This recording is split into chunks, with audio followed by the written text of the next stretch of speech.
I am the Tofu Golem. Please enjoy the video. You start by enabling the wireless adapter so Windows can see networks. Open Settings Network and Internet Wi-Fi and toggle it on. Make sure airplane mode is off, because that blocks radios. Also check Device Manager for the adapter and update drivers if the interface is missing or unstable. Once done, you'll be able to view available SSIDs. Keep your network name and password ready so you can connect without interruptions and understand why each step matters. Next, click the Wi-Fi icon in the taskbar to reveal nearby SSIDs. Windows lists networks by signal strength and security type, which tells you if a password is required.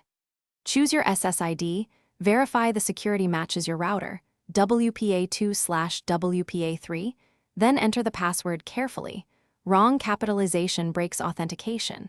You can enable Connect automatically for home networks so Windows joins in the future. Once connected, Windows may classify the network as private or public. Finally, verify connectivity by opening Settings Network and Internet and confirming a connected status. Then test a web page to ensure DNS and routing work. If you fail to connect, run the Windows Network Troubleshooter. It automates common fixes like renewing DHCP leases or resetting the adapter.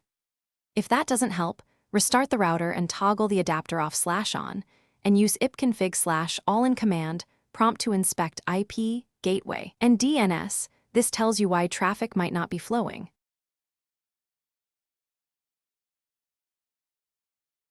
Thanks for watching. Consider subscribing if we helped you today.